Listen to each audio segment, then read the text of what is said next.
हे महानुभाव, शोधन के क्रम में चर्चा चल रही थी। अद्भिर्गात्राणि शुध्यन्ति मनः सत्येन शुध्यति विद्या तपोभ्याम भूतात्मा बुद्धिर्ज्ञानेन शुध्यति।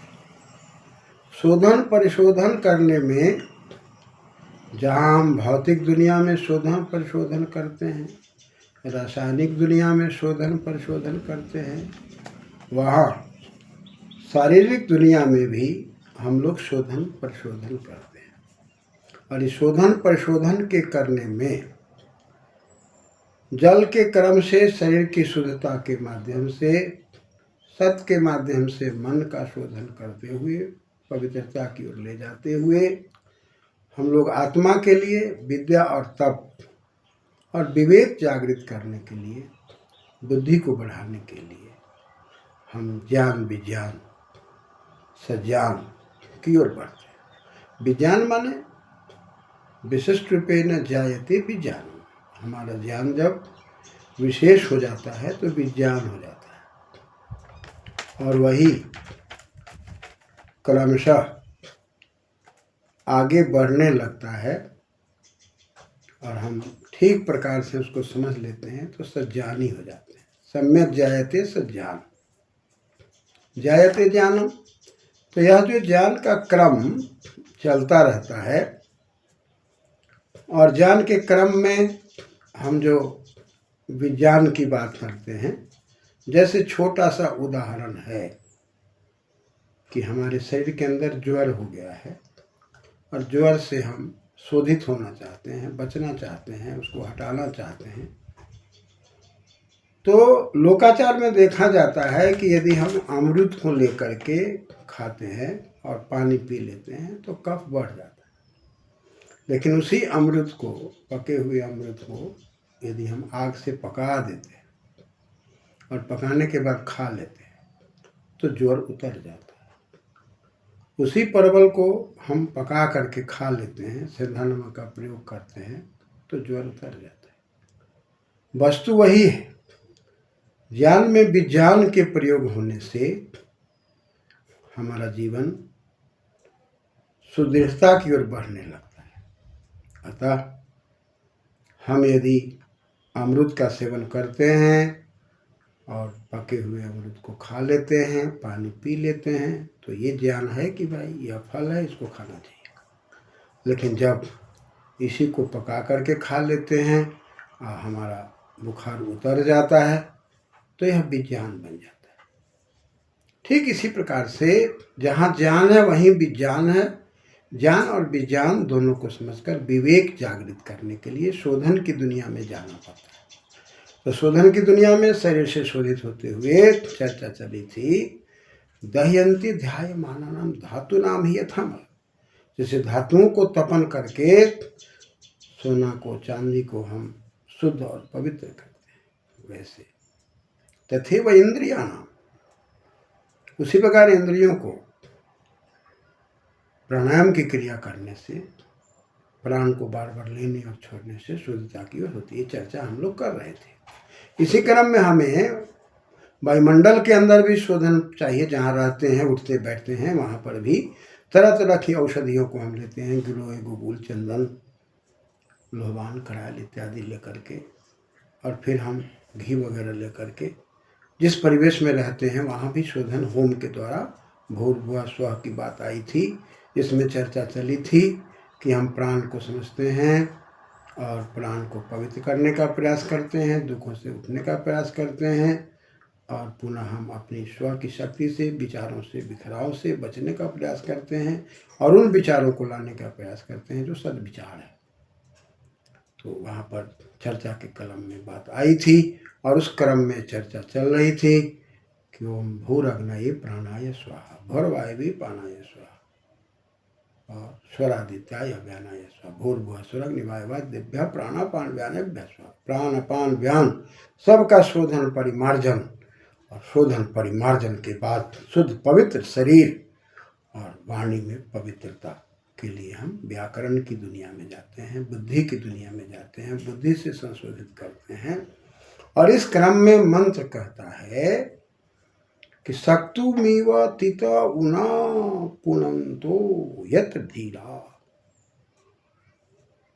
यत्र माने जहां, तरल प्रत्यय, सप्तम्यास्तरल, जहां भी हम शुद्ध विचार की ओर जाना पड़ते हैं, जहां पर धीरा लोग है, धीरा में क्या है भाई, धियम राति धीरा, धीरा धीरऊ धीरा, तो धियम में ध्यय धातु है, चिंता है। चिंतन मनन करके जो अपने जीवन को समझ लिया है, और ऐसे बुद्धिमान लोग राति आदान प्रदान में जीवन जीते हैं, देने लेने में जीवन जीते हैं, आदान प्रदान, केवल आदान और केवल प्रदान नहीं, आदान भी करते हैं, प्रदान भी करते हैं, देते भी हैं, लेते भी हैं, और यही क्रिया प्रक्रिया व्यवहार की प्रक्रिया है।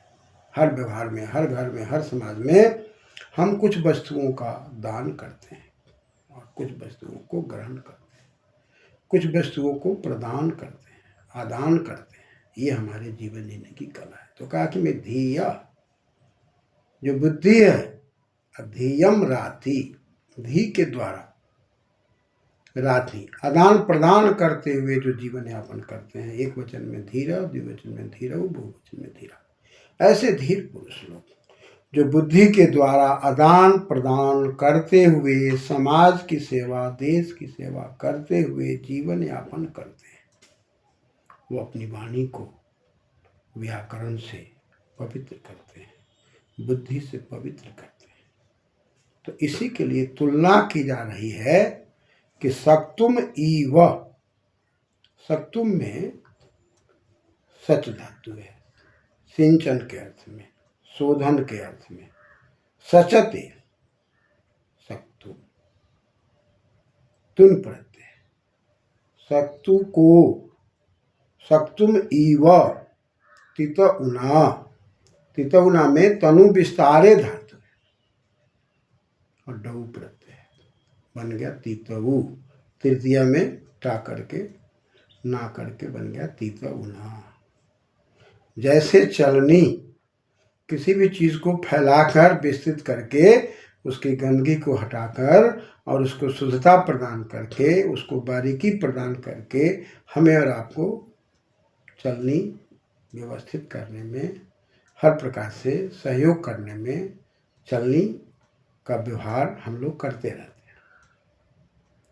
तो जैसे चलनी के व्यवहार से सत्तू की शुद्धता दिखाई पड़ती है, सत्तु मेव तिता उना पुनंते, उसी प्रकार से सत्तू की शुद्धि दुर्धावा है, बड़ा कठिन है। बार बार चाल करके, बार बार ठीक करके, उसको बारीक करके फिर हम उसको अनाजों को घिष्ट करते हैं, भूनते हैं, फिर उसको चलनी में छानते हैं, चाल चाल करके उसको शुद्ध करते हैं, तब उसका प्रयोग करते हैं। और स्वास्थ्य के दृष्टिकोण से, वैदिक दृष्टिकोण से सत्तू जो है सबसे उत्तम भोजन बताया गया है, जहाँ पर हर प्रकार से पेट के लिए शोधन करता रहता है, शुद्ध करता रहता है। यदा कदा समय पर हम लोग सत्तू का सेवन करते हैं। ठीक उसी प्रकार से सत्तु मेव तिता उना पुनंतो यत्र धीरा मनसा वाचमक्रता, मनसा, मन से, मन में असुन प्रत्यय, मन मनसी मनहंसी मनसा तृतीया, मन के द्वारा अक्रता जो नहीं किया जा सकता, वाचम जिस वाणी को, मन के द्वारा वाणी को संयम नहीं किया जा सकता है, वाक वाच वाचा, ये वच परिभाषण धातु है, क्यों प्रत्यय लगते वाक शब्द बनता है, वाक वाच वाचा शब्द बनता है। आज इस वाणी से वाचम, हम जिसको ठीक प्रकार से शुद्ध नहीं कर पाते, मन के द्वारा हम वाणी को संशोधित नहीं कर पाते, मन के तल से ऊपर जाना पड़ता है, तो मन से नहीं करते, अक्रता नहीं कर पाते, क्योंकि करने धातु है, अक्ता प्रत्यय है, न करता करता नहीं कर पाते। जब वही मन के तल से ऊपर उठ जाते हैं, बुद्धि के तल पर जाते हैं, और बुद्धि के तल पर जब व्याकरण के शास्त्र का चिंतन करते हैं, मनन करते हैं, शब्द शास्त्र का चिंतन मनन करते हैं, बोलने के पहले, वाणी के उच्चारण करने के पहले क्या बोलना चाहिए, जिससे समाज पर क्या प्रभाव पड़ेगा, परिवार पर क्या प्रभाव पड़ेगा, देश पर क्या प्रभाव पड़ेगा, मेरी वाणी से लोगों को कितना लाभ होगा, और कितना वाणी से हानि होगी, कितना लाभ कितनी हानि होगी, इस पर चिंतन मनन लोग करता है। अतः वाणी का संयम लोग करता है। हमारी वाणी से किसी को दुख न पहुँचे, तकलीफ न पहुँचे, हम भी किसी की वाणी से दुखी न हों, इसके लिए योगाभ्यास की प्रवृत्ति को अपनाते हैं और उन्हीं वाणी को हम अमल में लाते हैं जिस वाणी से घर परिवार समाज की सुरक्षा होती है, विद्या की रक्षा होती है, समाज का संवर्धन होता है। और जिस वाणी से समाज में परिवार में क्लेश कलह पैदा होते हैं, वो योगाभ्यास की रीति से अभ्यास करके उस वाणी की हम उपेक्षा कर देते हैं। और इस प्रकार से धीरा, जो धीर व्यक्ति है, धीर माने जो बुद्धि के द्वारा आदान प्रदान करते हैं, उसको धीर कहते हैं।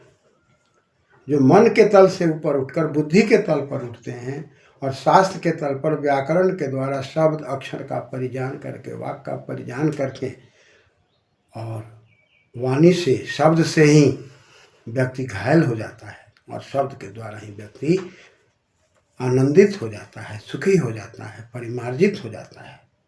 तो कैसे जैसे सत्तू का परिमार्जन शोधन किया जाता है, ठीक उसी प्रकार वाणी का परिमार्जन शोधन शास्त्रों से, व्याकरण से करके और मन के तल पर न करके वाचम वाणी को हम बुद्धि के तल पर ले जाते हैं। और बुद्धि के तल पर ले जाने के बाद हमारा चिंतन मनन होता है। तब वहाँ पर ऐसे चिंतन मनन के क्रम में जब हम आगे जाते हैं तो अत्रा वहाँ है, यहाँ पर कैसे हमारा समाज समृद्ध होने लग जाता है, कैसे हमारी वाणी में लक्ष्य की ओर बढ़ने की शक्ति आ जाती है, ईश्वर की शक्ति पैदा हो जाती है और शोधन का क्या क्या प्रभाव पड़ता है, इस पर हम लोग पुनः चिंतन करेंगे। धन्यवाद।